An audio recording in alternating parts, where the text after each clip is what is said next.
of tears later. Good morning guys, আজকে হচ্ছে day 4।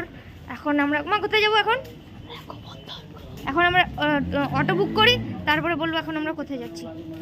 মায়ের আজকে গলা বসে গেছে, মা বলো কিছু বলতে পারছি। এখন আমরা এলাম নন্দগাঁও, মানে এখানে হচ্ছে রাধার জন্ম মনে হয়।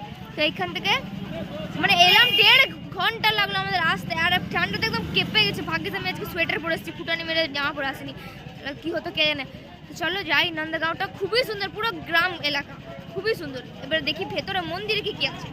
ওখানে খুব ঠান্ডা আছে আজকে। স্কুলের স্টুডেন্টরা এসছে পিকনিক করতে এখানে। নন্দগাঁও মানে এখানে বলছে, সবাই যেটা বলছিলাম সেটাই বলছি। রাধা রানী যার সাথে বিয়ে হয়েছিল আয়নের সাথে, তার ঘর এখানে, মানে রাধা রানী শ্বশুর ঘরই হলো।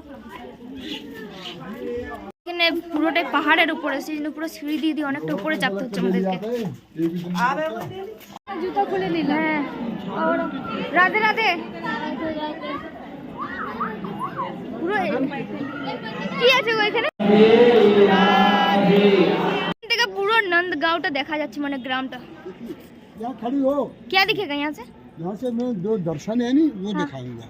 इधर आओ यहाँ। এত সুন্দর জায়গাটা, মানে শ্রীকৃষ্ণ ওই নন্দগাঁও, এখানে এসে নন্দগাঁও বাসিয়েছিল, সেজন্য পাহাড়ের উপরে ছিল। তো সেই জন্য এই পুরো জায়গাটা কুয়াশা কুয়াশা, আর পাহাড়ের উপরে। এই মন্দিরটা বেশিটা উঁচু নয়, কিন্তু অনেকটাই উঁচু। আমরা অনেকটা সিঁড়ি দিয়ে দিয়ে এলাম। আর কুয়াশাতে আজকে যা শীত পড়েছে কি বলবো, পুরো আমি জমে গেছি। ভাগ্যিস এগুলো পরে ভাবলাম যে টপ জামা পরে আসবো। তাও ঠিক আছে, চলো এবারে নিচে যাই, দেখি নেক্সট কোথায় যাওয়া যায়। তার আগে কেউ চা খাবে?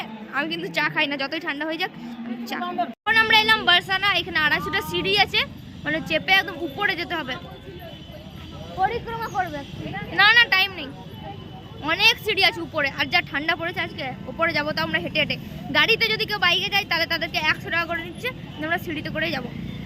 এই জায়গাটাতে এসে পরে মনে হচ্ছে যে সত্যি আমরা বৃন্দাবন এসেছি। পুরো গ্রাম, মানে যে অটোটাতে এলাম, এত রাস্তা খারাপ, মানে পুরো গ্রাম বোঝা যাচ্ছে যে এই জায়গাগুলোতেই ছিল শ্রীকৃষ্ণ। 250টা সিঁড়ি চাপতে হবে এখন। বাবারে, জলদি জলদি চলো। কটা সিঁড়ি হলো? এই কটা সিঁড়িতে আমরা হাঁপিয়ে গেছি। এখন অনেকটা উঁচু যেতে হবে। কুয়াশা কুয়াশা কুয়াশা। ফাইনালি আমরা পৌঁছে গেছি 250টা সিঁড়ি পার করে বরসানাতে পৌঁছে গেছি। যাচ্ছি এবার আমরা বরসানা মন্দিরের ভেতরে। আমরা থকে গেলাম পুরো,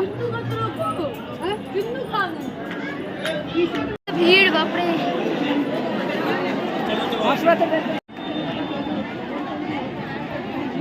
এখানে এসে পরে মনে হচ্ছে পুরোপুরি পাহাড়ে চলে এসেছি। পুরো এখান থেকে পুরো বরসানা গ্রামটা দেখা যাচ্ছে, পুরো বরসানা গ্রাম দেখা যাচ্ছে। এখন আমরা পানি দিয়েগা, 4টে করে পানি মা দিয়েগা। কতগুলো জল আছে দেখো। এখন এলাম আমরা গিরি গোবর্ধন। আর প্রত্যেকটা জায়গা যেতে, চলো প্রত্যেকটা জায়গা যেতে এতটা ডিস্টেন্স, মানে কি বলবো, ঘুম পেয়ে যাচ্ছে। গিরি গোবর্ধনের 1 নম্বর গেট, এখান থেকে আমরা ঢুকবো, ভেতরের দিকে যাবো। জল আছে।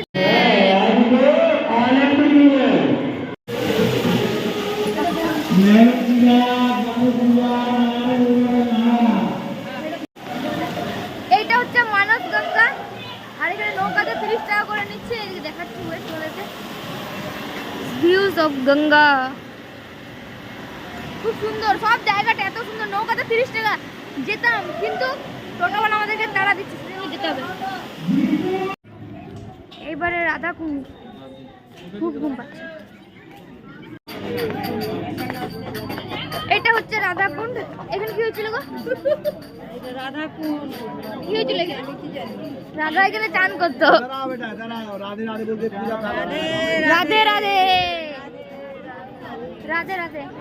অদে মাংকি গুলো বসে আছে। হাই, অনেকক্ষণ ঘোরাফেরা করে নিয়েছি। এরপরে এখানে আমরা গৌরী গোপাল আশ্রমে এসে পরে ভোজন করব, তারপরে বাড়ি যাব। পুরো সামনে থেকে এখনই জাস্ট অনিরুদ্ধ বাবাকে আমরা দেখলাম, পুরো পাশে পেরিয়ে গেল। আর এত সুন্দর দেখতে, কি বলবো, মানে শ্রীকৃষ্ণের আরেক রূপ মনে হচ্ছে। এখান থেকে আমরা অনেকগুলো লেহেঙ্গা কিনলাম, এরপর আমরা ঘর যাবো। এখন বাজার করা হয়ে গেছে, খুব টায়ার্ড লাগছে। এবারে তাও কেউ বাজার যাওয়ার, মানে ঘর যাওয়ার নাম নেই। সবাই দেখতে পাচ্ছ বাজার শেষ হয় না, এত লেহেঙ্গা কিনছে সবাই, মানে আজকে শপিং করে নিচ্ছি টাইম পাচ্ছি বলে, না রোজ রাতের বেলা আমরা 9টার সময় বাড়ি যাই, সকাল 8টা থেকে 9টা। আজকে একটু জলদি যাবো আর চাউমিন খাবো ভাবছি।